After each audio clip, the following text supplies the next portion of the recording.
Hello class, I will go over your biography or autobiography project. As we said in class, the first thing you need to do is sign up for a debate topic, so you should have already done that. After you sign up for your debate topic, make sure you note the due date. It is due in October. You need to check your syllabus at the top for major projects, so they have a due date at the top of your syllabus in the homework section.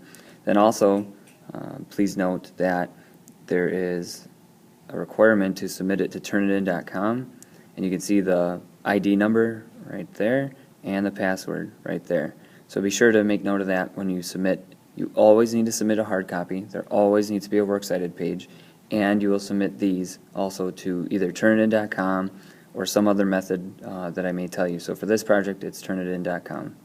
When we go through it, the main part of what you're actually doing is right here. So the first thing you need to do is give a brief history of your person that you are reading your book about. Typically we're looking at a 5 to 7 page paper, so a brief history in that scenario would probably be about 1 page. But tell us how they became the person we know. So if it's a president, how did they become president? We do not need to know about their personal life. The next part says, what did he or she do that would make them a significant figure? In other words, why would someone write a book about them? So again, that's where you're maybe getting into some of the bigger ideas about who this person is. Make sure you again address each section. The third section there says, would he or she have been a significant person during any other time period, or was it important that the person lived when they did? So again, if we look at Abraham Lincoln, was it important that he was president in 1960, or was he strong enough and such a dominant person we could drop him into 1960, Kennedy's time period, and he would have been just as important? So did the person make the time, or did the time make the person? And then the last section says, would this person be considered a hero during the time in which they lived, and are they one today? And again, you need to address both of them. Don't just say they're a hero. You have to say they could be considered a hero in the time period, and here's why, but not today. It could be both of them, or the opposite, but make sure you address it.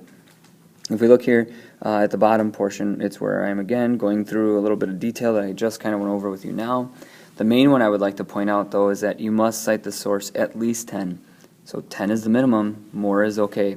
So, it's even encouraged. So if we're having the idea is that on our first page we're not going to cite the author, and on our conclusion we're not going to cite the author. So that's why I'm saying about 7 pages, and typically we're looking at 2 citations per page.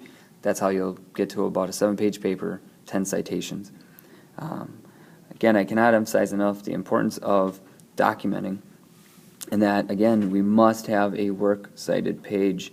So many times my students don't do this. They lose an automatic 10, so the best score you can get is a 90, which again is at least fair.